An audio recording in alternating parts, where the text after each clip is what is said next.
میرا اسلام، میرا دین امن کا دین ہے۔ قیام امن دین کے مقاصد میں شامل ہے، لیکن دوسری جانب اگر دشمن کی سرکوبی کے بغیر راستے نہ نکلتے ہوں تو اسلام کہتا ہے گھوڑے تیار رکھو۔ اسلام کہتا ہے تمہاری تیغ براں اس کے سر کو کاٹتی ہوئی آگے بڑھ جائے، تم ان کے جوڑ جوڑ پہ مارو۔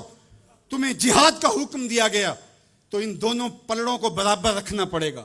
کہیں ایسا نہ ہو کہ تم امن کی بات کرتے کرتے جہاد کو ہی بھول جاؤ، اور ایسا بھی نہ ہو کہ تم جہاد کی بات کرتے ہوئے امن کا مذاق اڑانے لگو جو کہ دین کے مقاصد سے ہے۔ جہاد بھی امن کے قیام کے لیے کیا جاتا ہے۔ آپ فقہا سے پوچھیں، فی نفس ہی قتال قبح ہے، حسن نہیں ہے، فی نفس ہی۔ لیکن یہ حسن کیسے ہوا؟ لغیر ہی ہوا، یعنی چونکہ قتال سے پھر پائیدار امن آئے گا، لہٰذا یہ مجبوری قبول کر لی گئی۔ تو اصل امن ہے، امن کے قیام کے لیے جہاد کیا گیا، اور اس میں تمہارا نفس نہیں آنا چاہیے۔ حضرت علی کے منہ پہ تھوک دیا جاتا ہے، پیچھے ہٹ جاتے ہیں چھاتی سے، علی کا نفس شامل ہو گیا۔ یہ ہمارا دین ہے۔ شہادت ہے مطلوب و مقصود مومن، نہ مال غنیمت نہ کشور کشائی، شہرت پسندی کے لیے۔ ابو امامہ الباہلی فرماتے ہیں حضور علیہ السلام سے پوچھا، ایک شخص شہید ہو جاتا ہے، جان راہ خدا میں وار دیتا ہے، لیکن اس کے دل میں ہے کہ چلو میری شہرت بھی ہو جائے گی تو اس کو اجر ملے گا؟ میرے حضور نے فرمایا فلا شیء لہ، اسے کوئی اجر نہیں ملے گا۔ تو کہتے ہیں میں سمجھا کہ میں اس بات کو صحیح طرح سے بیان نہیں کر پایا، تو میں نے پھر کہا حضور اعلاء کلمت الحق کے لیے، دین کی سربلندی کے لیے اس نے یہ سب کچھ کیا ہے، لیکن ساتھ یہ بھی ہے کہ چلو ناموری بھی تو ہوگی۔ حضور نے پھر فرمایا فلا شیء لہ، اسے کوئی اجر نہیں ملے گا۔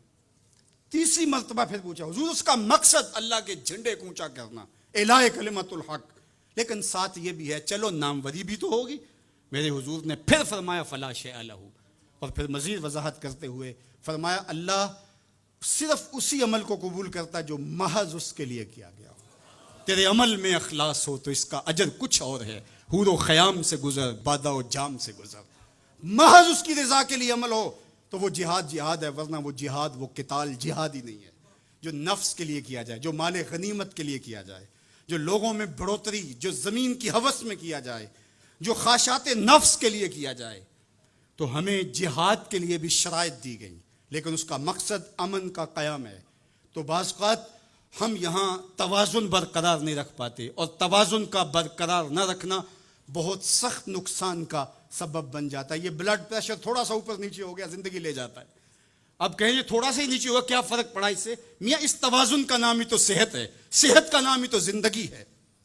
1262 سے لے کر کے 1290 تک خاقان اعظم قبلائی رہا، اس کے اندر دلچسپی پیدا ہوئی، مختلف مذاہب کی طرف رغبت پیدا ہو گئی۔ اس نے مختلف مذاہب کو ماننے والوں کو اپنے پاس بلایا۔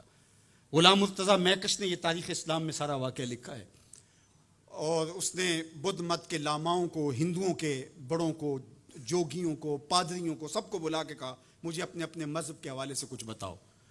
تو جو عالم دین گیا مسلمانوں کی طرف سے، اس نے جہاد کی آیتیں پڑھی، اور جس میں کفار کو قتل کرنے کا حکم نامہ تھا۔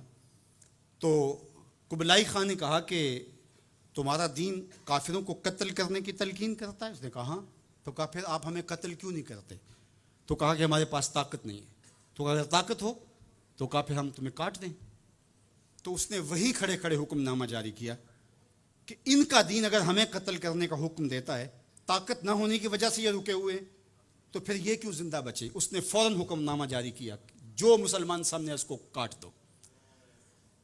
مسلمان گاجر مولی کی طرح کٹنے لگے۔ یہ کلمہ حق کہہ کے آیا تھا وہاں۔ اس دور کے صوفی بزرگ اور عالم شیخ جلال الدین علیہ رحمہ، پتہ چلا کہ یہ ایک عالم کی لغزش سے سب کچھ ہوا ہے۔ عالم کا پھسلنا عالم کا پھسلنا ہے۔ تو گئے جا کے بادشاہ کو کہا کہ بادشاہ کیا ماجرا ہوا؟ کہا تمہارا دین ہمیں قتل کرنے کا کہتا ہے اور ہمارے پاس طاقت ہے، پھر ہم آپ کو کیوں چھوڑے؟ تو کہا صاحب وہ دین کی تعبیر کو سمجھتے نہیں تھے جنہوں نے آپ کو بتایا۔ حالت جنگ کے یہ احکام ہیں۔ عام دنوں کے اندر تو اسلام یہ نہیں کہتا، اور حالت جنگ کے اندر آپ بتائیے کون کسی کو چھوڑتا ہے؟ لیکن میرا اسلام پھر بھی بچوں کو چھوڑتا ہے، پھر بھی خواتین کو چھوڑتا ہے، مذہبی رہنماؤں کو چھوڑتا ہے۔ اس نے کھڑے کھڑے حکم نامہ جاری کیا کہ جو کٹ گئے ابھی تلوار نیام میں ڈال لی جائے۔